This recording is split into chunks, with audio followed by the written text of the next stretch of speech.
The Honourable Member for Lakeland. Goodness, thank you. Thank you, Madam Speaker. You'd think after a year of this that I, could handle it, but hope springs eternal. Madam Speaker, I do want to start by saying Conservatives have and will always support common sense firearm regulations that keep Canadians and communities safe and respect their rights. In Bill C-21, there are some things Conservatives have been calling for and can support. Many things that completely target the wrong people and the wrong groups if the aim really is to improve and protect public safety, and there are crucial areas of concern that are not addressed in this bill at all. Conservatives have always urged the Liberals to focus on and to target Canada's legislation and enforcement resources towards the primary source of most gun crime in Canada, illegally smuggled firearms in the hands of gangs and criminals. That's why we support certain measures here, like increasing the penalty for gun smuggling, something Conservatives have advocated for years, authorizing disclosure to Canadian law enforcement agencies when there are reasonable grounds to suspect a firearms license is used for straw purchasing, improving the ability of the CBSA to manage inadmissibility to Canada when foreign nationals commit offences upon entry to Canada, including firearms-related offences, and transferring the responsibility for transborder criminality from the Minister of Immigration, Refugees and Citizenship to the Minister of Public Safety and Emergency Preparedness. Conservatives are committed to actually strengthening and securing public safety through real action to tackle gun crime head on.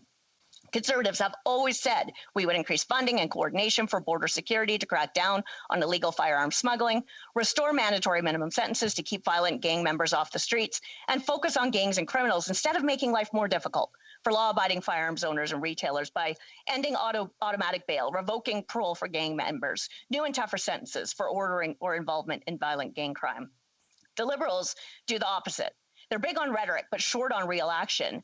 In fact, the day after the Liberals announced Bill C-21, they announced Bill C-22, which incredibly eliminates mandatory minimums for unauthorized possession of a firearm, possession of a prohibited firearm, possession of a weapon obtained by crime, weapons trafficking, reckless discharge of a firearm with intent to wound or endanger a person, robbery with a firearm, so reductions for all those sentences. C-22 reduces sentences for a number of other horrible offenses, including sexual assault, kidnapping, human trafficking, abduction of people under 14, motor vehicle theft, and arson. Conservatives focus on outcomes and whether laws will actually achieve objectives. What Bill C-21 proves is the Liberals, as always, are more concerned with appearances. They play fast and loose with the facts, make up words to scare, and ignore the actual problems. Whilst with C-21, they are effectively trading on Canadians' fear and safety for short-term political gain. Because the reality is that taking firearms away from law-abiding citizens does nothing to stop dangerous criminals and gangs who obtain their guns illegally and already don't follow laws, don't get licenses, and don't care about firearms classifications. It just continues this Liberal government's ongoing preoccupation with taking firearms off of regulated ranges while leaving illegal guns on the streets in the hands of those gangs and criminals who will never comply. In June 2019, the former Toronto police chief was asked about banning handguns in Canada. He said, quote, "I believe that would be potentially a very expensive proposition, but just as importantly, it would not, in my opinion, be perhaps the most effective measure in restricting the access that criminals would have to such weapons, because we'd still have a problem with them being smuggled across the border." Of course, the former Toronto police chief I'm referring to is the current Minister of Public Safety. Bill C-21 creates conditions on federal firearms licenses to restrict handgun storage or transport within municipalities that pass such bylaws. I'll say that again. The bylaws would be conditions on licenses. So this measure literally, specifically, and only targets lawful Canadians who already have the paperwork and comply with the rules. This section will lead to yet another layer of confusing, overlapping regulations and a patchwork of rules for already law-abiding Canadians within and between communities, while violations could result in 2 years imprisonment or permanent license revocations, and doing nothing to actually crack down on illegal gun smuggling, trading, and gang crimes with guns.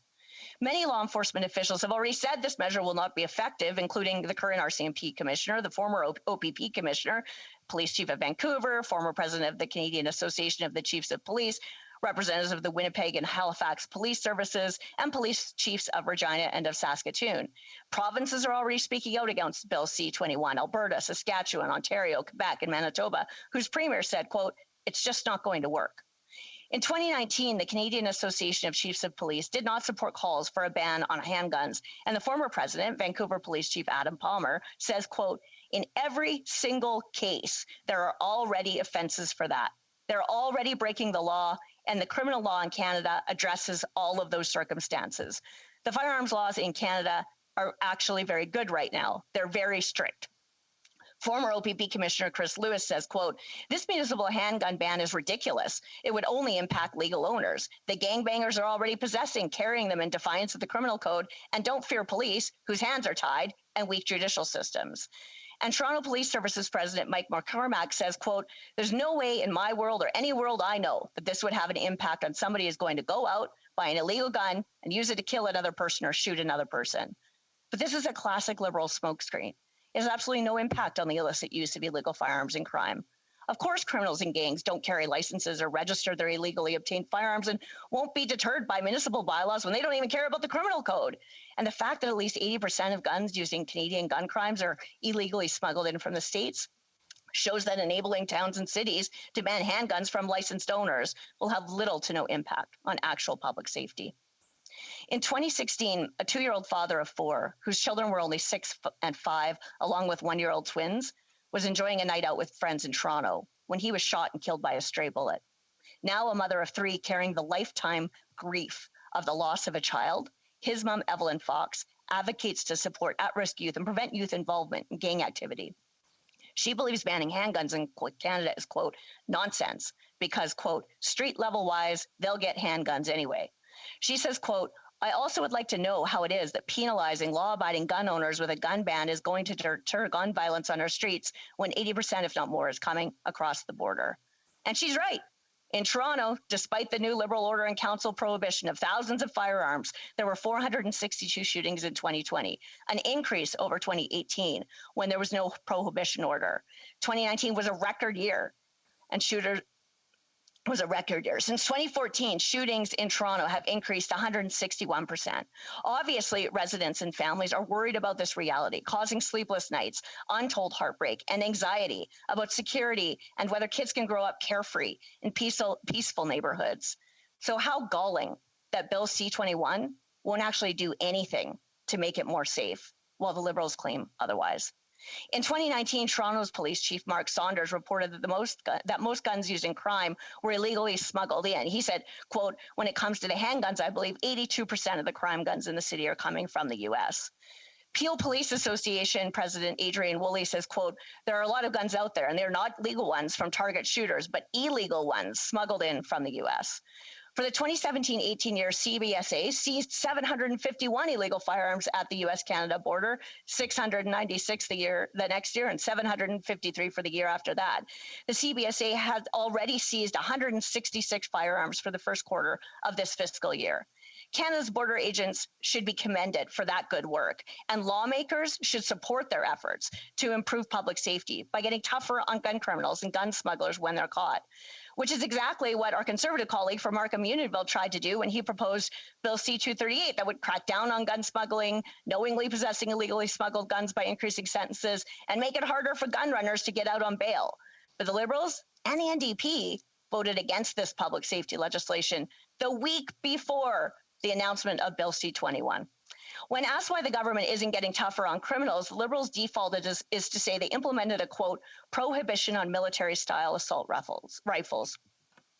First, the term military-style assault rifle is, of course, invented with no legal definition. But it does sound scary when the reality is that fully automatic fire rifles have been prohibited for use outside of the military in Canada since the 1970s. The Prime Minister said he made a law so people can't purchase firearms without producing a license, but that's false since the 70s. Along the spirit of making things up, just last Saturday, the member for York South-Weston told a crowd of gun crime victims and families that his Liberal government's gun grab includes, quote, AR-135 submachine guns, except those absolutely do not even exist. Unfortunately, it's easy to see why lawful, well-intentioned urban and rural firearms owners, collectors, hunters, sports shooters, enthusiasts, retailers, people who enjoy this Canadian heritage are skeptical of the Liberals. To say nothing of the radical shift in Bill C-21 that creates a one-sided, guilty until proven innocent, ask questions later regime focused on Canadians who already do the filings and have the licenses under Canada's stringent regulations and vigorous vetting processes for prohibition orders and warrantless search and seizures. That is ripe for abuse and conflicts, while bogging down already backlogged courts and law enforcement resources, when right now there are multiple overlapping systems to ensure law enforcement can respond to urgent situations involving threats to personal and public safety, as they must. The new approach actually may even take longer and can easily have unintended consequences and deliver opposite outcomes. But this pattern of saying one thing and doing another, of literally making things up, of not having the evidence to support the legislation to show it will achieve stated outcomes, should make every other Canadian, every single Canadian, question and challenge the Liberals to prove their laws will actually make a difference for public safety and combat gun crimes too. Which brings me to the framework for a voluntary confiscation program. A 2018 Public Safety Canada paper, Reducing Violent Crime, a dialogue on handguns and assault weapons, explained why confiscating firearms from lawful licensed owners will be ineffective at reducing gun crime in Canada. The report says, quote, "The vast majority of owners of handguns and of other firearms in Canada lawfully abide by requirements, and most gun crimes are not committed with legally owned firearms. And, quote, in most cases, individuals own handguns either in the context of sports shooting activities or because those handguns form a part of a collection. Any ban would primarily affect legal firearms owners." The public safety minister recently said the government doesn't know how many firearms will fall under the confiscation program, but claims it's in the range of 200,000 and says at an average price of $1,300 per firearm, it will cost taxpayers in the range of $250 to $260 million. Of course, experts say that the Liberals are way off, and this confiscation program could cost as much as $5 billion when it's all said and done. The fact is the Liberals don't actually have any structure in place because no private sector proponents have agreed to run the program after 2 public requests for bids. It really does say something when highly reputable major firms look at the government's purported analysis and cost assumptions and decide they won't touch it with a 10-foot pole. The Liberals still haven't been clear on how they will address retailers left holding the bag with inventory they can't sell or return to manufacturers either. Phil Harnois, the owner of P&D Enterprises in Alberta, says 40% of his annual sales were firearms that are now banned and that thousands of dollars of inventory became worthless overnight. The president of the National Police Federation, Brian Sauvé, says, quote, "The evidence is that illegal gun trafficking leads to criminals owning guns, which leads to crimes with firearms. We need to look at the source of the problem. The vast majority of gun crime committed in Canada is by gangs and criminals using already illegal guns, most often illegally smuggled in. That needs to be repeated because Bill C-21 clearly misses the mark." Sylvia Jones, spokesperson for Ontario Solicitor General, agrees. She says, quote, "As law enforcement experts routinely highlight, it has not been demonstrated that banning legal firearms and targeting law-abiding citizens would meaningfully address the problem of gun violence." The Liberals have shown, of course, though, that they don't really believe their list of banned firearms in the hands of licensed law-abiding firearms owners are a real threat either. Otherwise, why the confusing step of banning them but allowing Canadians to keep them in their homes so long as they're registered with the government? It's very confounding.